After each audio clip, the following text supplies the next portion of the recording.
ঝিনাইদহ ৪ আসনের সংসদ সদস্য আনোয়ারুল আজিম আনার খুনের ঘটনা তদন্তে ডিবি প্রধান হারুনুর রশিদ সহ ৩ জন কলকাতা যাচ্ছেন।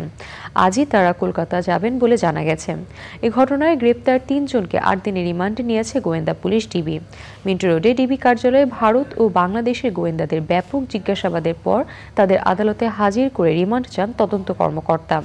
এদিকে ভারতে গ্রেপ্তার জিহাদকে ১২ দিনের রিমান্ডে নিয়ে জিজ্ঞাসাবাদ করছে সে দেশের intelligence bureau. Shahidullah Raju report.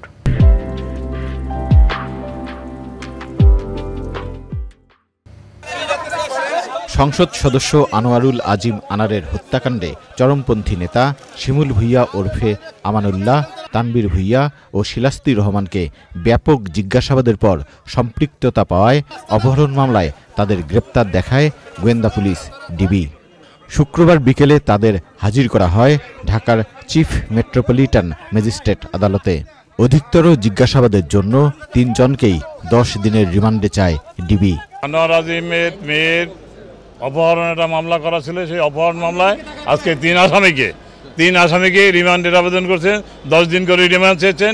প্রত্যেক আসামিকে ৮ দিন করে সতর্কতার সহিত হাইকোর্টের নির্দেশ মোতাবেক জিজ্ঞাসাবাদের জন্য আদেশ দিয়েছেন বিজ্ঞ আদালত।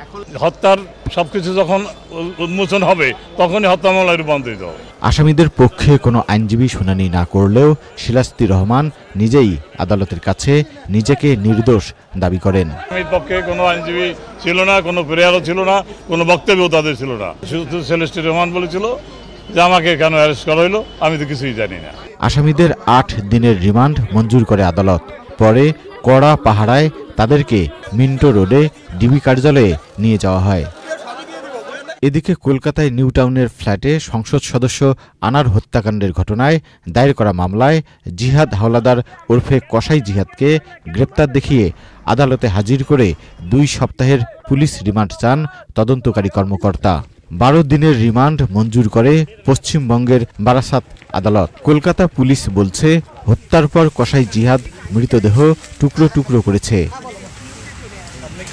পরে জিহাদকে নিয়ে এমপি আনারের মরদেহ উদ্ধারে যায় ভারতীয় police.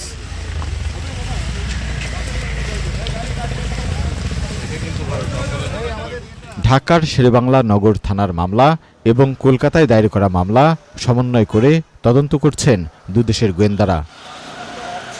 Shahidullah Raju, channel I, Dhaka.